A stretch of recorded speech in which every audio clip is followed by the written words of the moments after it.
This is Kevin Mayo, and today we're going to drink some Brewdog Paradox Port Dundas 1966. And this is a Imperial Stout aged in a former Port Dundas 1966 cask from Scotland.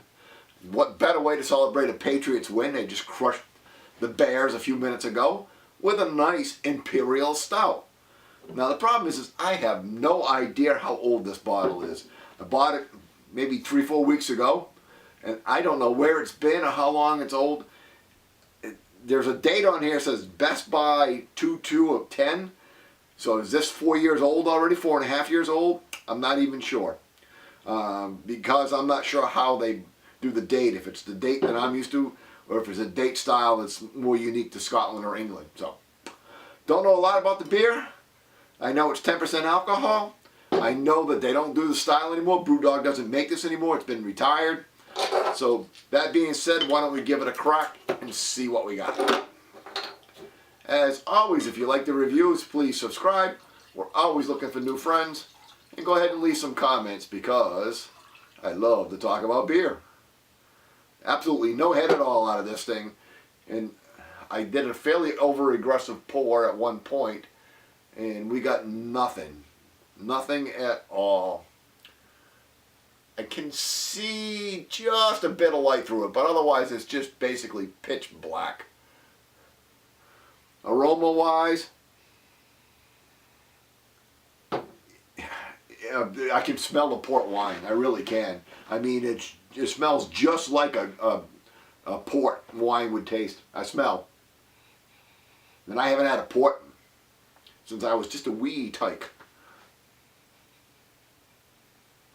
But once in a while on a cold winter night, I'd get a little sip of some port.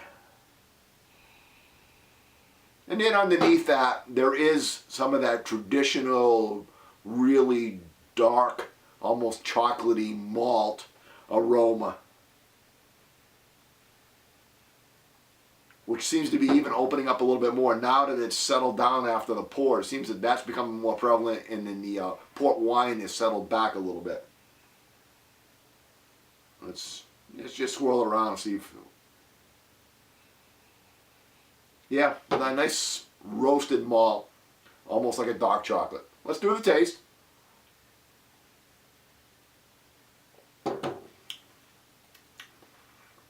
Oh, that is really good.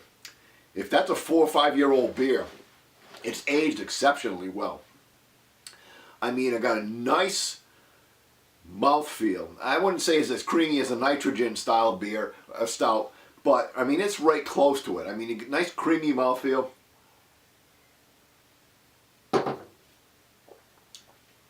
And just some black coffee, dark chocolate.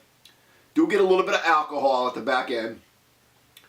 There's a hint of bitterness. I'm not sure what they have in it for hops, but again, not a lot. Not as sweet as like a milk stout, and really not as much chocolate as some other chocolate stouts. But I'm thinking you're getting it from the malt, and I'm not sure, I have no idea what the malt bill is on it, but I think you're getting it from the malt with just the roasted. I mean, maybe it's chocolate malt, but a little bit of black coffee in there too.